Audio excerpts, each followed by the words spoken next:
I think one of the biggest challenges in multicultural relationship is language barrier.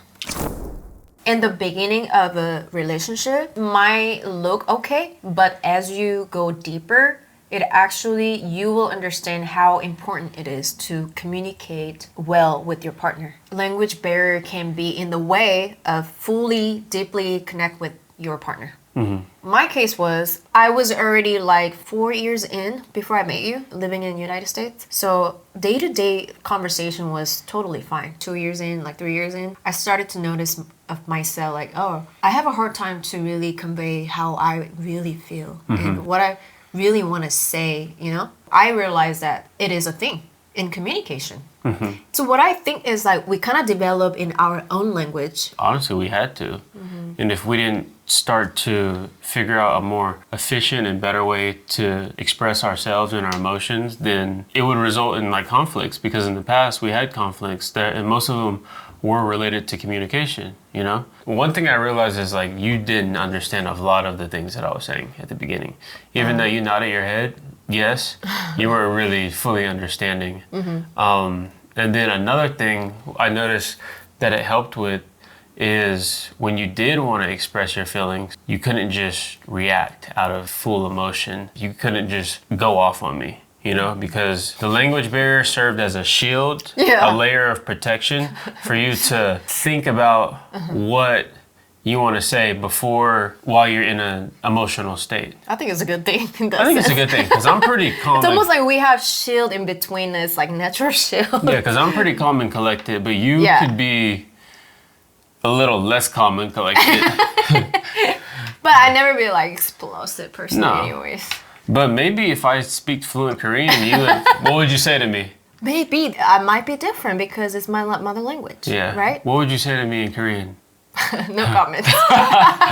But what I'm saying is so true. It definitely protect our relationship in a good way. Yeah. That doesn't mean the language barrier is necessarily always a bad thing. It's not always a bad thing, especially when it's like a heated conversation or when you get too emotional. It almost forced me to in a state that like, whoa, I want to express myself so much, but my language barrier cannot come up with that level. So I need to actually step back, collect myself, and I need to logically think how I want to express my feelings. And that really helped me to put me in a space where I can be a little more patient and I can be a little more accurate with my feelings instead of just burst out how I feel at the moment. And I think a lot of times you actually wanted to understand me very deeply, but because of my language barrier, you couldn't quite understand fully. Not fully. So that kind of creates a little disconnection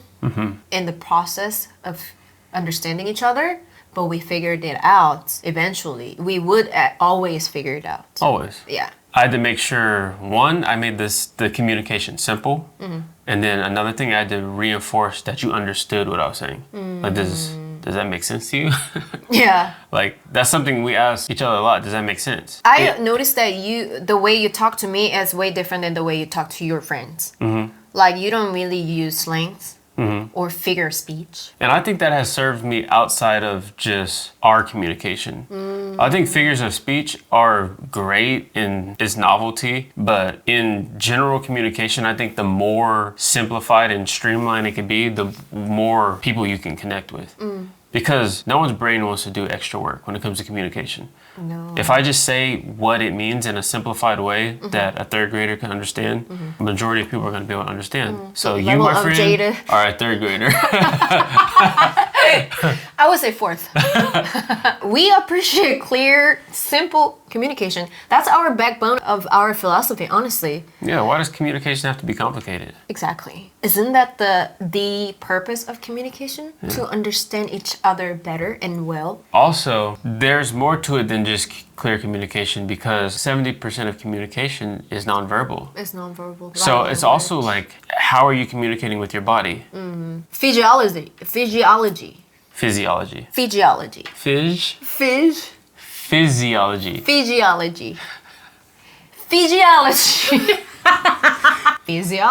Physiology, yeah. What is your body saying? If I do this, am I listening? Yeah, but too intense. It's like too much. If I do I this, guess almost fake. You don't want to be here. I don't want to listen. And then like biting your nails and stuff. I think what you've done well is asked a lot of questions. I'm serious. That's one of my strengths. Yeah. And my curse. Yeah, very curious. You ask a lot of questions, which I think is good. It used to annoy me. Like, why is she asking so many questions? But now, Really? yeah, In the beginning? in the beginning. Wow. Like, damn, I gotta have an answer to everything to talk to this girl. It made me think, you know? Sometimes I don't even think a lot about why I do or say some of the things I do. A lot of it's subconscious. I think that's the thing. If you speak your mother language, we don't really think. It's just our nature. It's automatic, you know?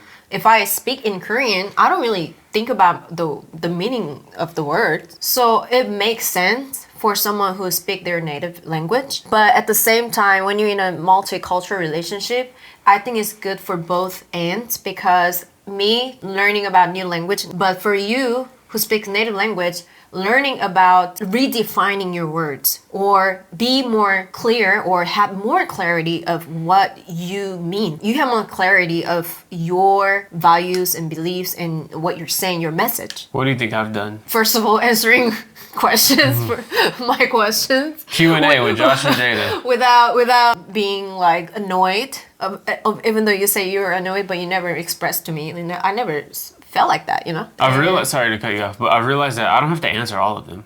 You still ask me a lot of questions, but I think I answer like 80% of them now. Sometimes I just don't say anything. Sometimes I ask questions not looking That's what I for realized. answers. I just And verbalize. sometimes I realize you're not even asking me, you're just asking the universe. Like, you're just asking. Yeah, I'm You're just try- asking. You're just ask. just curious. I'm just curious. Out loud. Yeah. That's almost like invitation. Like I invite you to answer. hop on answering and hop on the Yeah, but conversation. you're not saying like, Josh, give me an answer. Oh Like, yeah. I never done that. Yeah, a few times. You saying, why do you think that is? That's you asking like I asked Yeah. your specific opinion. Yeah. That makes sense. Also, what you did was you were really patient with me. With language barrier, obviously, someone who's already in multicultural relationship, who has two different language in their relationship, you guys are already have the mindset of, oh, I have to be a little more patient with this partner because we're coming from different cultures. There are two worlds, two cultures are coming together, and there's gonna be frictions no matter what. If two words emerge together, it's not going to be a smooth ride only. You understand that there's more things underneath just the words. You almost like intuitively learn how to read your body language or the tone of your voice. I think it almost forced us to learn that intuitive energy exchange. I think that we developed throughout our relationship, and then especially you. Yeah, we're telepathic sometimes. Oh, it's almost like scared us. Like, how did you know? I was thinking of Yeah. a shrimp burrito. That I was craving shrimp burrito today. How'd you know I was thinking of pizza? No, also at the Why same. does our telepathy only work with food? No, not only that. Also clothing. Like we Yeah. wear like same clothes, but we never really communicated what we're gonna wear for that day. But then we wear the same exact clothes and we're like twins. From my standpoint, learning English and learning about Western people's culture, it really expanded my inner world. I have wider vision now than before I was in Korea. I have a different perspective now. When I see people, I just don't see person in front of me. I try to see where they're coming from, where you're coming from with your own house culture and family. Like you're Black and you're also quarter Filipino. So I'm trying to see that, like how it played in your life. So for me, this is when I'm encountering someone from a different culture. I can now use you as like the template, you know? I cannot speak with figures of speech or too much slang, or I can ask for clarification, little things like that to make sure the communication is good and not just assuming they understand what I'm saying. Those small little things that go a long way. It's in your mind already. It's in my mind. So language barrier, it is definitely a thing in multicultural relationship, but at the same time, it's not an issue. It will never be an issue if you know how to communicate with each other. If you want to go deeper into communication and maybe break that language barrier that you have in your relationship, join our free community. We have a module in there all about communication, and it's going to help you improve your communication with your partner and just in general.